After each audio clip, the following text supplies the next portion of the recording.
नमस्कार साथियों, एक बार फिर आप सबका स्वागत है फ्रेंड्स आज के वीडियो में। दोस्तों, इस पॉडकास्ट सीरीज में आज हम एक ऐसे व्यक्ति से मिलने वाले हैं, एक ऐसे सीनियर पर्सन से मिलने वाले हैं जिन्होंने अपना बहुत लंबा टाइम स्पेंड शेयर बाज़ार में किया है और बहुत अनुभव अर्जित किए हैं, बहुत अच्छा पोर्टफोलियो ग्रोथ किए हैं और उन अनुभवों को आज मैं आप लोगों के बीच लाना चाहता हूं। सर के मुख से उन अनुभवों को हम सुनना चाहते हैं। दोस्तों, मैं आगे बढ़ूं इससे पहले सर के बारे में थोड़ा सा परिचय दे दूं। वैसे सर किसी परिचय के मोहताज तो नहीं हैं, लेकिन हम जैसे आप जैसे सोशल मीडिया ग्रुप में नहीं हैं तो इनके बारे में बहुत कुछ ट्रेडर कम्युनिटी को मालूम नहीं है। तो मैं उनके बारे में थोड़ा सा शॉर्ट में बता दूं। सर का नाम है doctor Raman Gumber sir. Sir Dehradun से बिलोंग करते हैं और पेशे से आई सर्जन थे और 35 साल पहले ही उन्होंने अपने पेशे से रिटायरमेंट ले लिया था और फुल टाइम शेयर बाज़ार में इन्वेस्टमेंट शुरू किया। क्योंकि मैं सर से रोज़ बात करता हूँ, रोज़ मेरे लाइव सेशन में सर ज्वाइन करते हैं, या यूँ कहूँ कि मैं उनके लाइव सेशन में ज्वाइन करता हूँ क्योंकि मैं जस्ट ऑपरेटर ही हूँ उनके सामने। तो मेरी औकात नहीं कि उनको मैं लाइव में ज्वाइन कर सकूँ, मैं उनके लाइव में ज्वाइन करता हूँ, ये मैं कहूँ तो ज़्यादा उचित होगा। तो उनसे मैं बहुत कुछ और मेरा पूरा ग्रुप भी उनसे बहुत कुछ रोज़ सीखते हैं। और सर की एक फ़िलॉसफ़ी है कि बांटते रहो।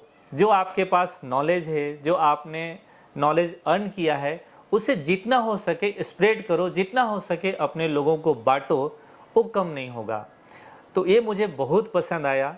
और उनकी एक फ़िलॉसफ़ी और भी है जो बहुत महत्वपूर्ण है और मुझे लगता है हर किसी को फॉलो करना ही चाहिए और करना ही पड़ेगा, कि सीखते रहो। सर 75 इयर्स के हैं। आज भी वो, मैं उनसे बात करता हूँ तो कहते हैं कि बेटा मैं सीख रहा हूँ और भी मुझे अभी बहुत कुछ सीखना बाकी रह गया है। तो उनकी ये जो डेडिकेशन है सीखने की, लाजवाब है। आजकल शायद हम लोग पढ़ते कम हैं। मैं खुद रियलाइज़ करता हूँ कि पहले मैं ज़्यादा पढ़ता था, आजकल मैं कम पढ़ता हूँ और सर को देख देख के मैं खुद इंस्पायर्ड होता हूँ और फिर मैं पढ़ना शुरू करता हूँ। तो दोस्तों, आज के वीडियो में उनके मुख से मार्केट की अनुभव के बारे में सुनेंगे और सीखेंगे और अपने ट्रेडिंग करियर में उसे अप्लाई करने की कोशिश करेंगे। और मैं उम्मीद करता हूं कि सर से जो हम सीखेंगे वो बहुत हेल्प करेगा कि आप अपने गोल तक जल्दी पहुंच पाएंगे। तो चलिए बिना देर किए मैं शुरू करता हूं। चलिए मुलाकात करते हैं डॉक्टर रमन सर से। सर नमस्ते। नमस्ते। और आवाज क्लियर आ रही है आपको? हाँ सर, एकदम क्लियर है, आवाज़ क्लियर है, वीडियो क्लियर है। मैं बहुत दिन से सोच रहा था सर कि आपसे ना मैं पॉडकास्ट करूं। रमन सर, जी सबसे पहले तो मैं ना आ, मैं तो जानता हूं कि आप जी कैसे मार्केट में आए, क्या मतलब पहले क्या करते थे, लेकिन फिर भी एक शॉर्ट में ना मेरे व्यूअर्स के लिए थोड़ा सा अपने बारे में बता दीजिए प्लीज़। जी। हाँ। ऐसा है, ये बात है 76 की या 77 की। 1976-77। जी, ओ। रफली बता सकता हूं मैं। हाँ। उन दिनों एक तो आईपीओ आया था, वैम ऑर्गेनिक। कौन सा सर? वैम ऑर्गेनिक। अच्छा जो वे। पुराने लोग हैं ना, अच्छा। उनको ये कंपनी याद होगी। 12 रुपए का आया था। अच्छा। और एक आया था मोदी अल्कलीस। मोदी अल्कलीज। जी। अच्छा। तो उसमें अप्लाई किया, वैम ऑर्गेनिक तो नहीं मिला, हाँ। लेकिन मोदी अल्कली मिल गया था। अच्छा। जी। और उन दिनों चूंकि ये इलेक्ट्रॉनिक होते नहीं थे, हाँ, फिजिकल होते थे जी। तो जो पेपर सर्टिफिकेट होता था उस पे जितने नंबर ऑफ शेयर्स लिखे होते थे, वो उसका लॉट साइज बन जाता था। अच्छा। जैसे एसीसी 100 रुपए का शेयर था फेस वैल्यू का, हाँ। तो 5 शेयर का लॉट था। हाँ। जो 10-10 रुपए वाले थे, वो 100-100 शेयर के लॉट थे। जी। तो कंपल्सरली 100 शेयर ही खरीदने पड़ते थे। इवन ट्रांजैक्शन में, इवन सेकेंडरी मार्केट में, जब अच्छा। आपने कोई ट्रेड बनानी हो, तो 100 या उसका मल्टीपल ही बनाया जाता था मतलब लॉट के हिसाब से। लॉट के हिसाब से। चूंकि एक सर्टिफिकेट को फाड़ के आधा तो देंगे नहीं, देंगे नहीं, बराबर, हाँ। एक सर्टिफिकेट तो देंगे, उस पर 100 शेयर है तो आपको 100 ही लेने हैं। अच्छा, ओके। तो मान लीजिए किसी का भाव 60 रुपए चल रहा है, हाँ, तो इसका मतलब है उस शेयर में ट्रांजैक्शन करने के लिए आपको 6,000 रुपए चाहिए। 6,000 चाहिए, बराबर। तो वो 6,000 तो मेरी 6 महीने की तनख्वाह होती थी। मतलब बड़ा हाँ, आसान काम नहीं था। हाँ, हाँ। जैसे आजकल हम कहते हैं ना कि ठीक है, आपने शेयर मार्केट शुरू करना है, म्यूचुअल फंड शुरू करना है, 500 रुपए से कर लो। जी, आज के 500 उन दिनों के मतलब 50 रुपए या 10 रुपए के बराबर हुए। जी, जी, जी। उन दिनों कोई 10 20 50 का शेयर लेना होता था हाँ, तो वही 2 4 5 हजार 6,000 रुपए लगते थे, अच्छा। जो बहुत बड़े होते थे। जी, और फिर उन दिनों रिलायंस भी नहीं आया था। अच्छा सर, हाँ। रिलायंस के आने के बाद हम्म।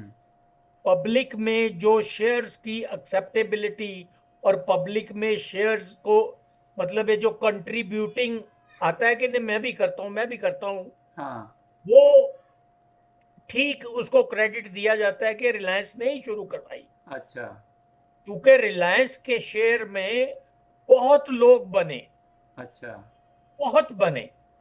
अच्छा। और अगर उसकी हिस्ट्री देखो तो वो नॉन कन्वर्टिबल डिबेंचर इशू कर देता था। हाँ, ये कन्वर्ट नहीं होंगे, 100 रुपए का है। अच्छा, फिर भी इंस्टीट्यूशंस और इन्वेस्टर भाग भाग के लेते थे कि यार कोई बात नहीं, नॉन कन्वर्टिबल तो कहने को है, 2 साल बाद ये कन्वर्ट हो जाएगा, देख लेना। अच्छा, और वही होता था। अच्छा, अच्छा।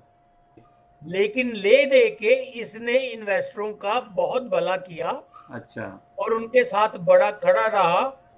मुझे याद है उन दिनों में नॉन रेजिडेंट था। हाँ, रिलायंस का जी सीरीज के डिबेंचर आए थे। अच्छा, जी सीरीज के डिबेंचर 155 रुपीज का एक डिबेंचर था। 155 रुपया का। 155 रुपए का एक डिबेंचर था जिसके बदले में 2 शेयर मिलने थे। अच्छा, यानी कि तकरीबन 77.5 रुपए का एक रिलायंस का शेयर मिलना था। अच्छा, हाँ, तो मैंने भी अप्लाई किए। जी, मैंने किए 1,400 शेयर, अच्छा। 1,400 डिबेंचर। ये किसके थ्रू किया अप्लाई आप? सर ये भी कहानी है। बॉम्बे में हाँ, उन दिनों आईपीओ के फॉर्म जो होते थे ना, जिसपे भर के हाँ, जमा। एप्लीकेशन जाती होती थी, जी, वो फॉर्म लेना बॉम्बे में तो फुटपाथ पे रख के दलाल स्ट्रीट में फुटपाथ पे रख के, या बाकी शहरों में ब्रोकरों के पास वो बड़े बड़े बंडल आते होते थे। अच्छा, लेकिन हमारे पास नहीं आते थे। जी, तो बॉम्बे में मैं उसका नाम भूल गया, एक ब्रोकर था, वो कहता कि जी मैं साल के $7 लूंगा, फिर आपको फॉर्म भेज दिया करूंगा। अच्छा, क्योंकि फॉर्म भेजने पे पैसे लगते हैं। अच्छा, अच्छा भाई तेरी मर्जी। उन उन दिनों ब्रोकरों की तो किंग थे ब्रोकर। हाँ, 4% ब्रोकरेज तो बॉम्बे का ब्रोकर लेता था। अच्छा, और सऊदी अरेबिया में बैठ के मुझे कुछ लेना देना होता था तो 2% लोकल वाला भी लेता था। अच्छा, अब 6% एक बारी में बाइंग में या सेलिंग में लग गया, 6 और 6 12, तो आपने क्या कमाया? हाँ, बराबर है। तो उसको $100 दे के $7 दे के मैंने अपनी सब्सक्रिप्शन ली ताकि मुझे मेल से वो आईपीओ के फॉर्म भेज सका करे। अच्छा, जबकि फॉर्म पे स्टैंप लगती थी ब्रोकर की, हाँ, और जिस ब्रोकर को जितनी अलॉटमेंट हो जाए उसको उतनी वो कमीशन वगैरह भी मिलती थी। हाँ, हाँ, हाँ, पर चलो वो तो उनकी बातें हैं, ठीक है। तो मेरे पीछे जितने इंडियन डॉक्टर थे ना हमारे, वो कहते थे यार एक फॉर्म मुझे भी वो फॉर्म आते थे 5 6 7। अच्छा, तो वो एक मुझे दे दे, एक मुझे दे दे, एक मुझे दे दे। एक गार्डन सिल्क का आया था। हाँ, हाँ, हाँ, गार्डन सिल्क की उन दिनों बहुत मशहूर होती थी साड़ियां वगैरह। अच्छा, उसके पीछे बड़ी मारो मार हुई थी। अच्छा। गुजरात अंबुजा सीमेंट का फॉर्म आया, 1000 शेयर मैंने अप्लाई किए, 1000 मेरी वाइफ ने किए, 1000 1000 हम दोनों ने किए। हाँ। 2000 के 2000 मिल गए। एनआरआई को खूब अलॉटमेंट होती थी, अच्छा। क्योंकि हम डॉलर भेजते थे। हाँ हाँ हाँ। उन दिनों बजाज का स्कूटर जो है, बजाज हाँ। वेस्पा, हाँ। लोगों को मिलता था 7 8 साल की बुकिंग के बाद। अच्छा। और नॉन रेजिडेंट 5000 रुपए बाहर से भेज दे तो 2 4 6 महीने में स्कूटर मिल जाता था। अच्छा। उन दिनों फॉरेन एक्सचेंज की बड़ी वैल्यू थी। अच्छा। तो हमको तो, हम इंडियन बेसिकली सेवर हैं, हम तो बचा के, और हम गए भी वहां इसलिए हुए थे कि ठीक है 2 4 पैसे इकट्ठे कर ले, संभाल लें, घर में भेज दें, उसके बाद वापस आएंगे। तो जी। हम तो सेवर थे ही थे, तो हमने तो रेमिटेंस करनी ही करनी थी। जी। सरकार को उन डॉलरों का फायदा होता था। जी। खैर, बात चल रही थी रिलायंस जी सीरीज की। हाँ हाँ। उस उन्हीं दिनों, मतलब रिलायंस के बाद, मुझे यूनाइटेड फास्फोरस मिला, जो आजकल यूपीएल है। हाँ। 200 शेयर मिले, 70 डिबेंचर मिले। अच्छा। एक डिबेंचर के 3 शेयर मिलने थे, हाँ। तो 210 शेयर वो हुए। आ, और 300 शेयर मिले थे, 510 हो गए थे। अच्छा। जो बाद में बढ़ते बढ़ते बढ़ते बढ़ते तकरीबन, और कुछ मैंने कंट्रीब्यूट किए, 5000 शेयर हो गए थे। अच्छा। खैर, रिलायंस के मुझे मिले, हम दोनों को, मुझे और मेरी वाइफ को कुल मिला के 1700 डिबेंचर अलॉट हुए। अच्छा। जबकि इंडिया में प्रति व्यक्ति सिर्फ 20 डिबेंचर अलॉट हुए, इससे ज्यादा अलॉट ही नहीं हुए। अच्छा। इंडिया में सिर्फ 20 डिबेंचर। मैं जब वापिस आया ना छुट्टी पे, हाँ। और अपने दोस्तों से बात करता था, हम्म। तो मुझे तो मिले 1700 डिबेंचर। हम्म। और लोगों को यहाँ पे वो भी, किसी को मिला, किसी को नहीं मिला, किसी को मिला, किसी को नहीं मिला, 20 20 डिबेंचर मिले, अच्छा। जी सीरीज के। ओके। अगर कोई रिलायंस इंडस्ट्री का कोई अथॉरिटी या मेरे जितना बूढ़ा उसी जमाने का सुन रहा होगा, हम्म। तो वो इस बात को समझेगा। जी जी जी। 1700 डिबेंचर बहुत, 3.5 लाख रुपए लगे थे मेरे लिए भी, बहुत बड़ी वो स्टेक थी। लेकिन मैंने कहा नहीं यार, ये बढ़िया चल रहा है, कर दो, एक बार तो लगा दो। अच्छा। तो वो 1700 डिबेंचरों के शेयर जी। मैंने संभाल के रखे, जी। कभी कुछ नहीं किया। अच्छा।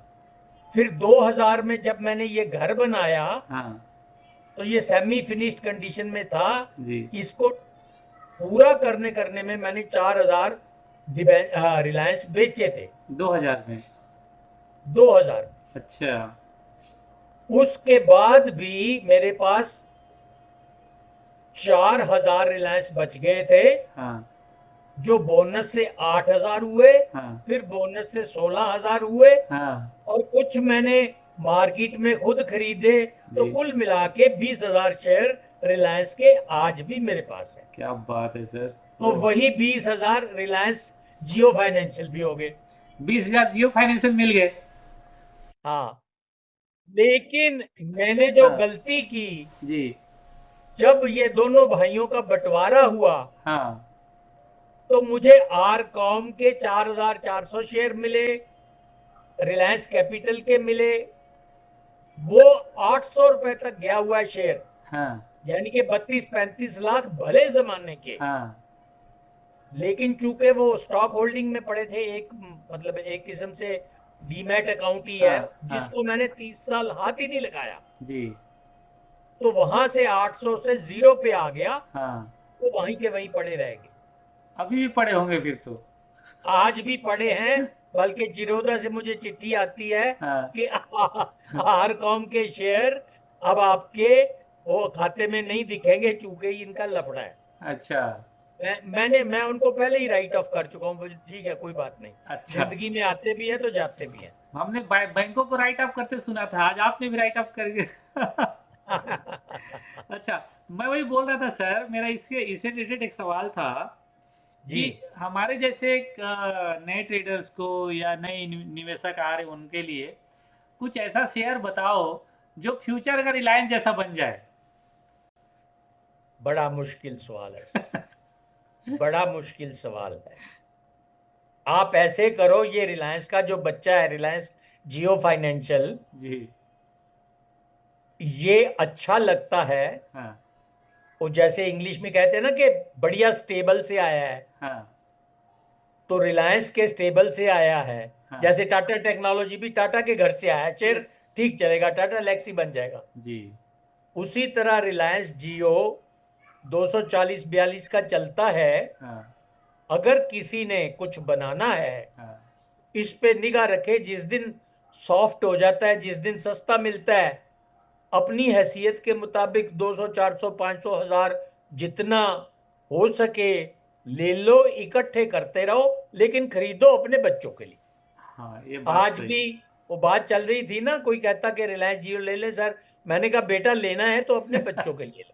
बहुत बढ़िया सर, वो मजा आया था मुझे सुन के। हाँ, तो मतलब हम रिलायंस कुछ जियो। विश्वास भी रखना चाहिए सर। हाँ, करेक्ट सर, करेक्ट। जी।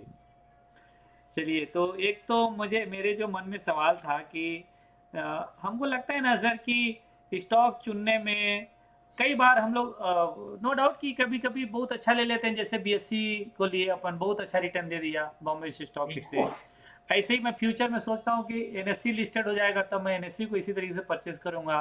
कम से कम 2 4 5 लाख रुपए का तो ले लेंगे, राइट। हम्म, क्योंकि ये फ्यूचर में चलने वाले हैं, इनका बिजनेस भी अच्छा दिखता है। जी जी तो जी। एक रिलायंस जियो मिल गया, तो ऐसे करके 3 4 शेयर में हाथ लगाएंगे सर। एक आध भी अगर रिलायंस बन गया उसमें से, एचडीएफसी तो जैसा बढ़िया है, बन गया, तो फिर वारा नहीं आ रहा हो जाएगा सर। सब के बिल्कुल। सब तो नहीं चलेंगे, एक आध डूब भी जाएंगे। ओके मैं सर। बताता हूं आपको। हाँ। जिन दिनों मैं एमबीबीएस कर रहा था हाँ। और बाद में एमडी कर रहा था, जी। हम अपनी किताब, मैं तो चलो ठीक है पेरेंट्स दे देते थे, हाँ। मैं अपनी किताब खरीद पाता था। जी। कुछ लड़के किताब भी नहीं खरीदते थे, तो वो कॉलेज की लाइब्रेरी में जाके पढ़ते होते थे, जी सर। मेडिकल कॉलेज की लाइब्रेरी में। हम्म। तो जब हम एमडी में गए, हम्म। जितने भी रिसर्च पेपर होते थे या मैगजीन्स होती थी, हम्म। बहुत कम आती थी।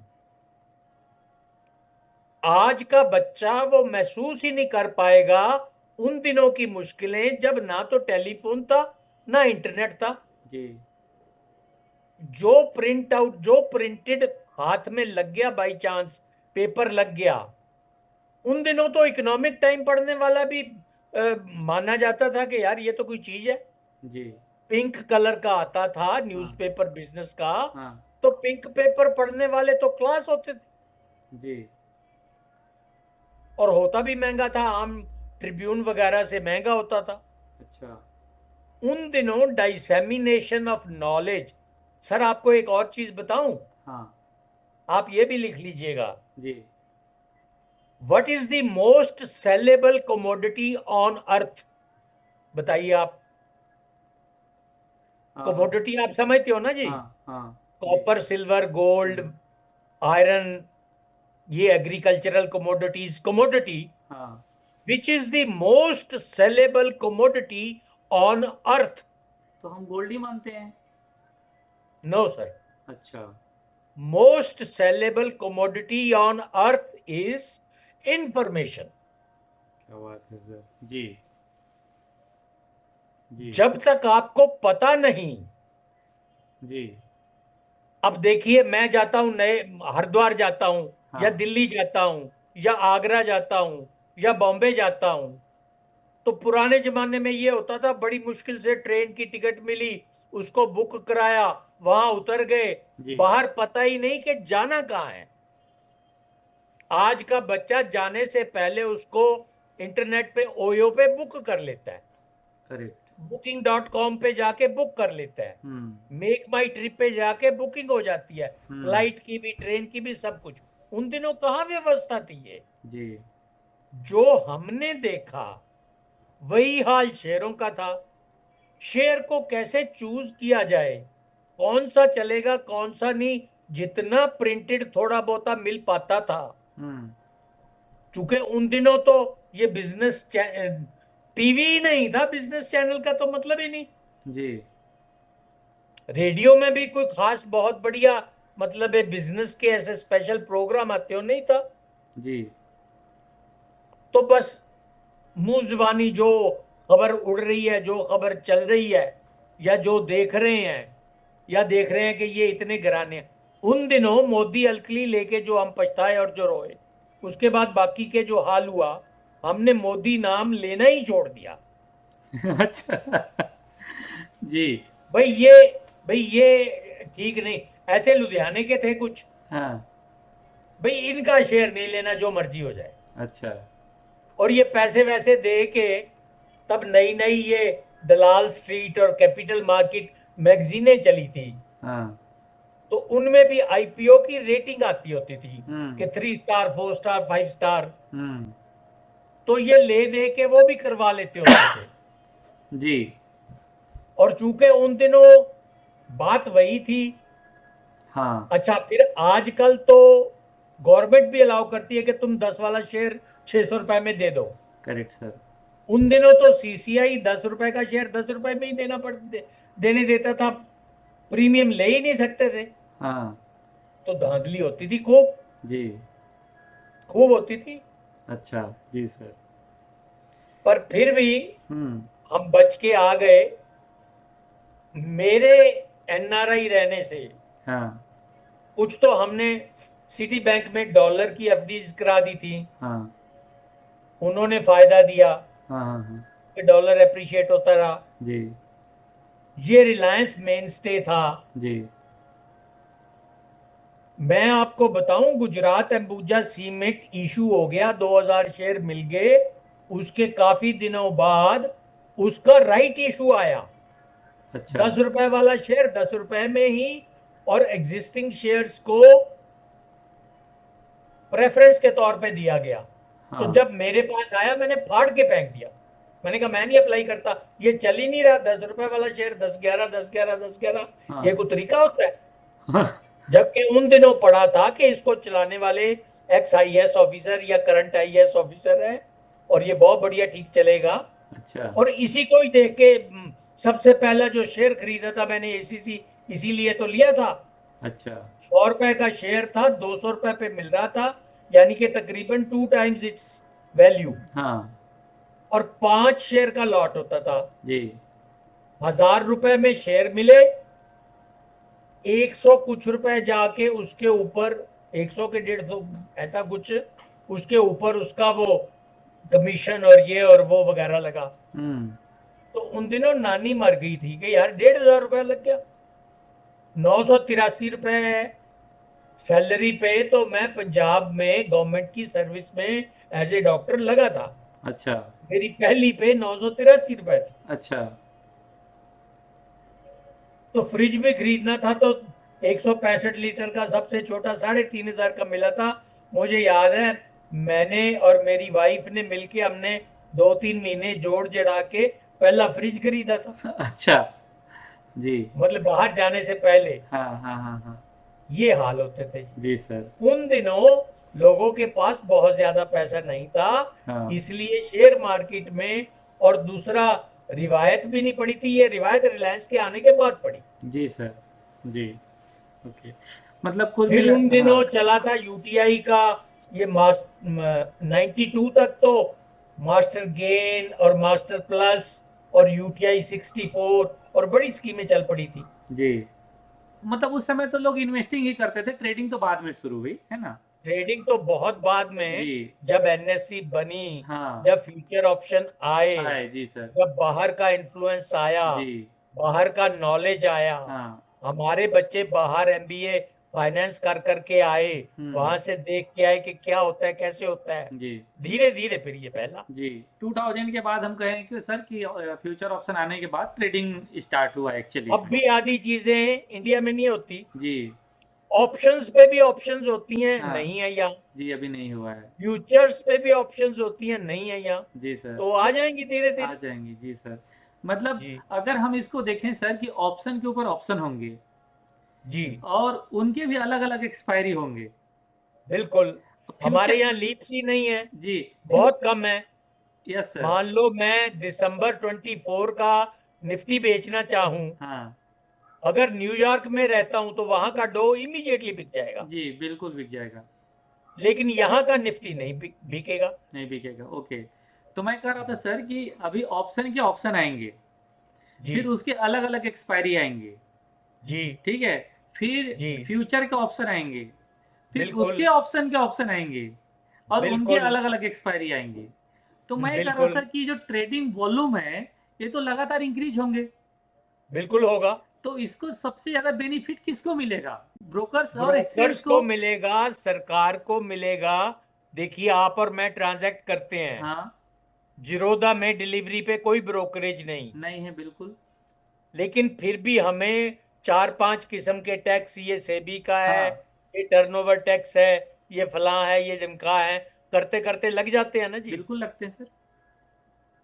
तो वो सरकार को रेवेन्यू जाता है कि नहीं जाता? बिल्कुल जाता है।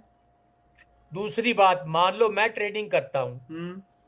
मेरी बिजनेस इनकम मानी जाती है कि नहीं? हाँ बिल्कुल, मानी बिजनेस इनकम मानी जाती है। कल तक रमन कुमार जो आराम से बैठा था, इस साल 40 लाख रुपया तो एडवांस में टैक्स देगा। जी बिल्कुल तो वो बिल्कुल। सरकार के पास आया नहीं, क्या आया? बिल्कुल आया।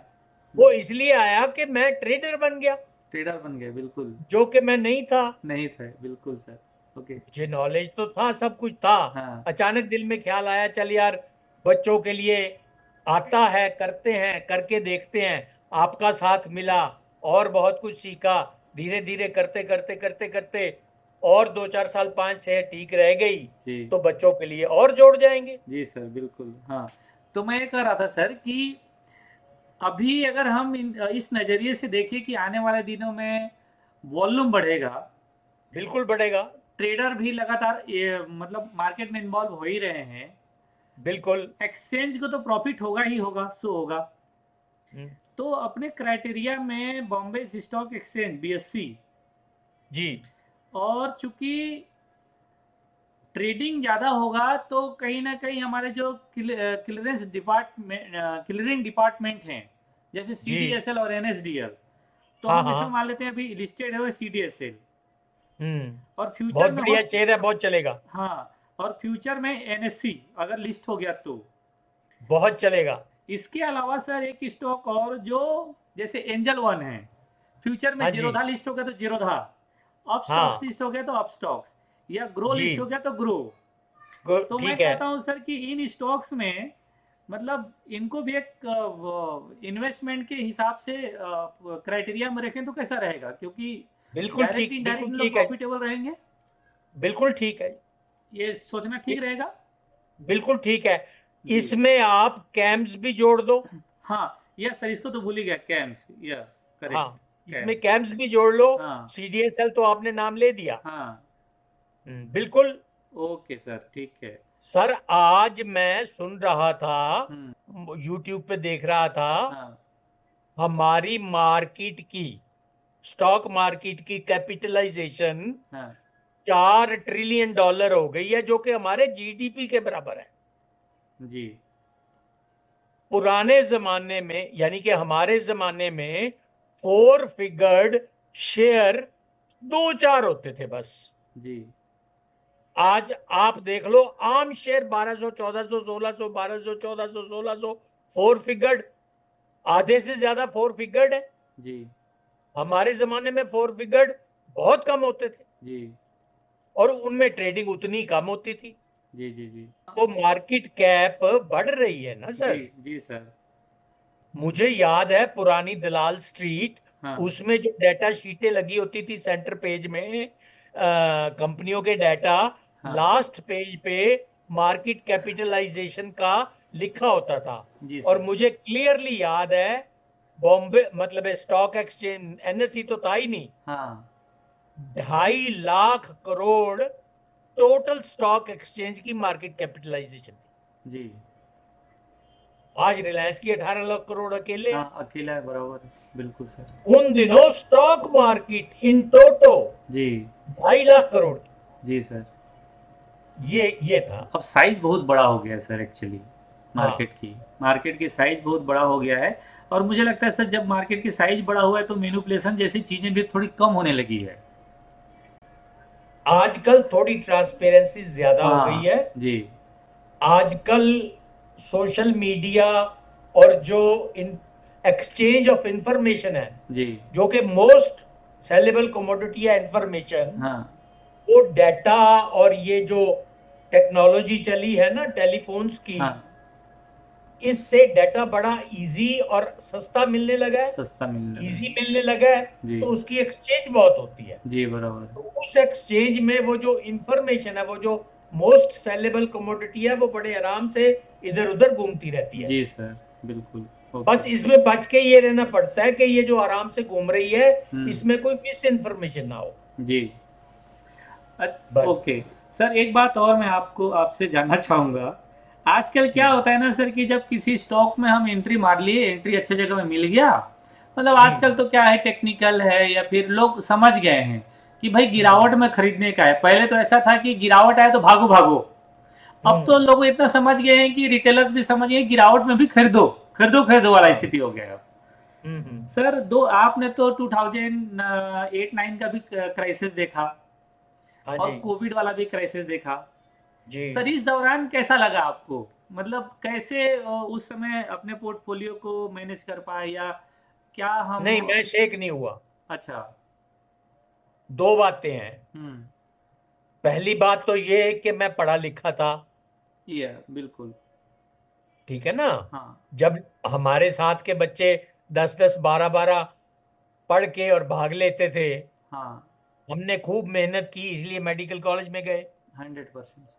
फिर मेडिकल कॉलेज में एमबीबीएस में फर्स्ट डिवीजन ली। जी। 150 में से बड़ी मुश्किल से 40-50 सीटें होती थी एमडी की। हम्म।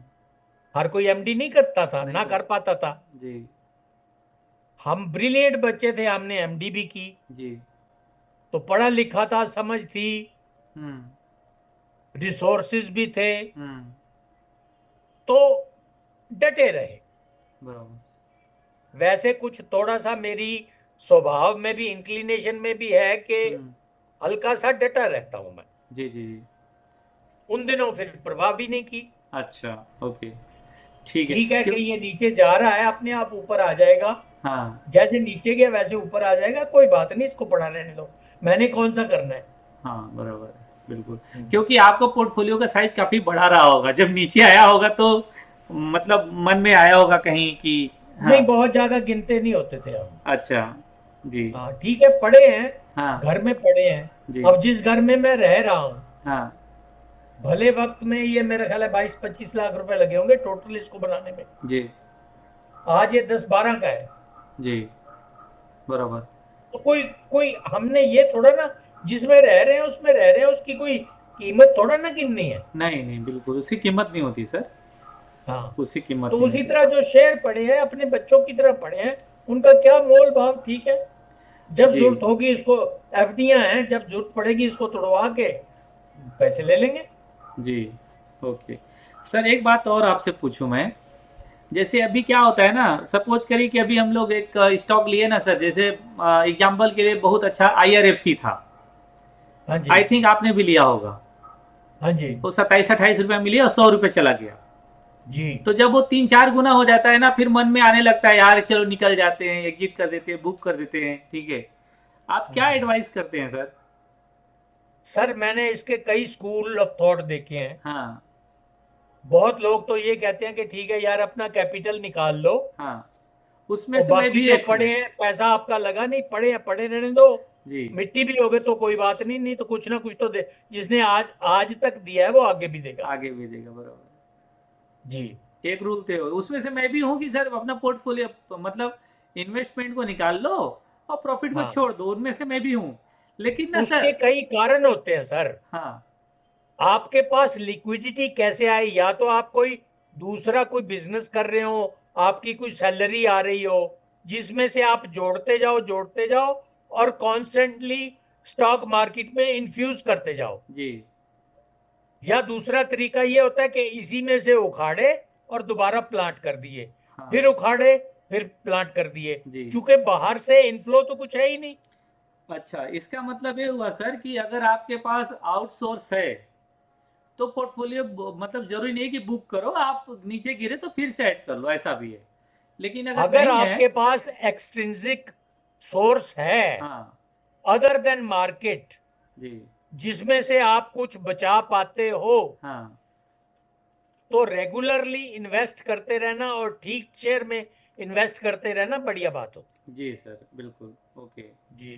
तो जैसे सर मेरी अभी तक क्या है ना, मेरी फार्मूला ऐसा है कि जैसे बाजार गिरता है तो जो गिरावट वाले स्टॉक होते हैं, जैसे मुझे लेना है 10-15 स्टॉक को इन्वेस्टमेंट करना है स्टॉक्स में, तो जितने हम्म। गिरे हैं जो मेरे लिस्ट में है, जैसे अभी अगर मैं बात करूं सर, तो मेरी लिस्ट में एच मेरी लिस्ट में है अभी मझगांव डॉक शिपयार्ड लिमिटेड, मेरी लिस्ट हम्म। में है अभी टीटागढ़ वेगन, मेरे हम्म। लिस्ट में है जियो फिनेंस, मेरे हम्म। लिस्ट में है अभी बीएससी लिमिटेड।